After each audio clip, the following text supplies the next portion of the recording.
Hello అండి, అందరికీ నమస్కారం. ఎలా ఉన్నారు అందరూ? నేను బాగున్నాను. మీరు కూడా బాగుండాలని కోరుకుంటున్నాను.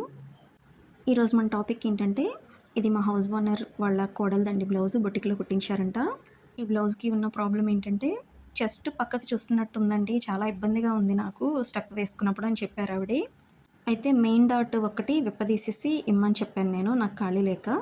ఆవిడ విప్పదీసి తీసుకొచ్చారు. దీని గురించి నేను 1 మినిట్ రీలు 5 మంత్స్ బ్యాక్ అనుకుంటండి పెట్టాను నేను. అది కూడా డిస్క్రిప్షన్‌లో ఇస్తాను చూడండి. హుక్ పట్టి ఆర్ కాజా పట్టి దగ్గర నుంచి మెయిన్ డాట్ వరకు ఉన్న వెడల్పు ఎంతైతే ఉంటుందో ఆ మెజర్‌మెంట్ ఎక్కువైతే మనకి చెస్ట్ పక్కకి చూసినట్టు ఉంటుందండి. ఇప్పుడు చూసారా మార్క్ పెట్టాను కదా! వాళ్ళు అక్కడికి కుట్టారండి. సో, కాబట్టి చెస్ట్ పక్కకి వెళ్ళిపోయినట్టు ఉందన్నమాట. కాబట్టి ఆ డాట్ విప్పదీసేస్తే మనం ఆ వెడల్పు తగ్గించుకుని కుట్టుకోవచ్చు కదా! మామూలుగా అయితే నేను ఆల్టరేషన్స్ చేయడం మానేశానండి. ఎందుకు అనేది ఒక లాంగ్ వీడియో పెడతాను. అది వేరే విషయం. ఎప్పుడూ కూడా బ్లౌజు కట్ చేసిన తర్వాత ఫ్రంట్ పార్ట్‌లో భుజాల దగ్గర నుంచి మధ్యలోకి మడిచి వేయమంటారు కదా డాట్ నేర్పించే చోట. బట్ లావుగా ఉన్న వాళ్ళకి ఒకలాగా, సన్నగా ఉన్న వాళ్ళకి ఒకలాగా, షోల్డర్స్‌ని బట్టి ఈ విధంగా ఉంటుందండి పెట్టుకునే విధానం కొలత. అంతేగాని అందరికీ అలా భుజాల మధ్యలోంచి మడిస్తే సెట్ కాదు. నా సెల్ఫ్ ఎక్స్‌పీరియన్స్ ఇది. నేను జాబ్ చేసేటప్పుడు కూడా నా బ్లౌజెస్‌కి కూడా 2, 3 బ్లౌజెస్‌కి అలా వస్తే చాలా ఇబ్బందిగా ఉండేది నాకు. కానీ ప్రాబ్లమ్ ఏంటనేది రెక్టిఫై చేసుకునే ఖాళీ ఉండేది కాదు. ఏదో కుట్టుకునేదాన్ని, వేసేసుకునేదాన్ని. కరెక్ట్ ఫిట్టింగ్ ఉందా లేదా అనే తప్ప. ఇప్పుడంటే ఇదే పని కాబట్టి ప్రాబ్లమ్ ఎక్కడొచ్చింది అనేది రెక్టిఫై చేసుకుంటున్నాను ప్రతీదీ. అప్పుడు కూడా ఖాళీ దొరికినప్పుడు చూసుకునేదాన్ని. మ్యాక్సిమం ఖాళీ ఉండేది కాదు. సో, ఎప్పుడైనా ఏదైనా ప్రాబ్లమ్ వచ్చినప్పుడు మనం పిన్ టు పిన్ ఆది బ్లౌజు అండ్ మనం కుట్టిన బ్లౌజు తేడా వచ్చిందనుకోండి, ఆది బ్లౌజ్‌తో కంపేర్ చేసుకొని ప్రతీదీ కొలుచుకొని చూసుకోవాలండి. అప్పుడు తేడా తెలిసిపోతుంది ఖచ్చితంగా. మీకిందాక స్కేల్‌తో కొలిచాను చూసారా? అప్పుడు 4 ఇంచెస్ ఉందండి. అంటే వాళ్ళు కుట్టిన కొలత. ఆవిడ ఆది బ్లౌజ్ ప్రకారం చూస్తే 3:30 ఉంది. ఒక బ్లౌజ్ కరెక్ట్‌గా సరిపోయేది ఇచ్చారావిడ. ఇది కరెక్ట్‌గా సరిపోతుందండి. చెస్ట్ దగ్గర నీట్‌గా ఉంటుందని. దాని ప్రకారం చూసుకుంటే హుక్ పట్టి ఆర్ తాళ్ళు పట్టి దగ్గర నుంచి 3:30 ఉందనమాట కొలత.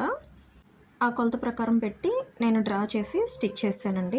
రెండో వైపు కూడా సేమ్ కొలత పెట్టుకుని డ్రా చేసుకున్నాను. చూసారా స్కేల్‌తో అలాగా.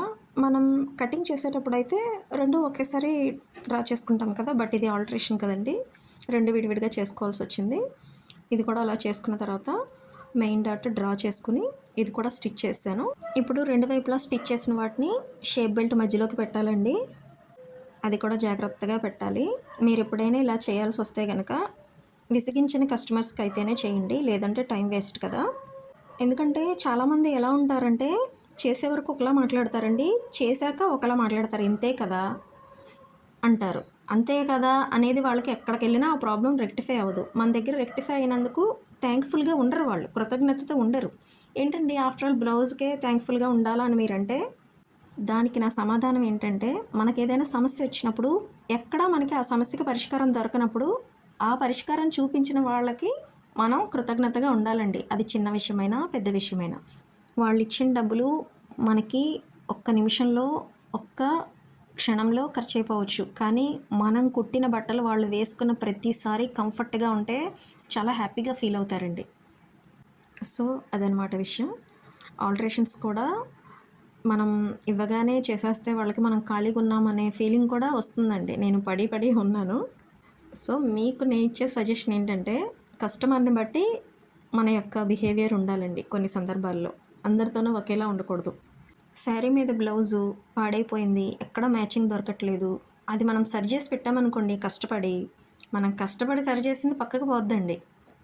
ఇంతేనా? దీనికేనా? దీనికింత కాస్టా అంటారు. అదే ఎక్కడికి వెళ్ళినా ఆల్టరేషన్ చేయకుండా అవ్వదు అంటే బజారంతా తిరిగి మ్యాచింగ్ కుదరక ఏదో ఒకటి తీసుకుని, లైనింగ్ తీసుకుని, స్టిచ్చింగ్ కాస్ట్ ఇచ్చుకుంటే ఎంత టైం వేస్టు, ఎంత కాస్ట్ అవుతుంది.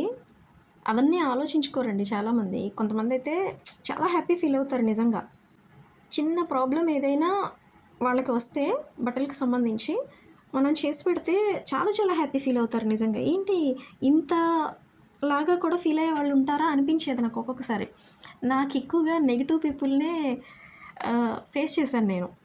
మనకి ఎప్పుడు కూడా లైఫ్‌లో ఎంత నెగిటివ్ పీపుల్‌ని ఫేస్ చేస్తే అంత ఎక్స్‌పీరియన్స్ వస్తదండి.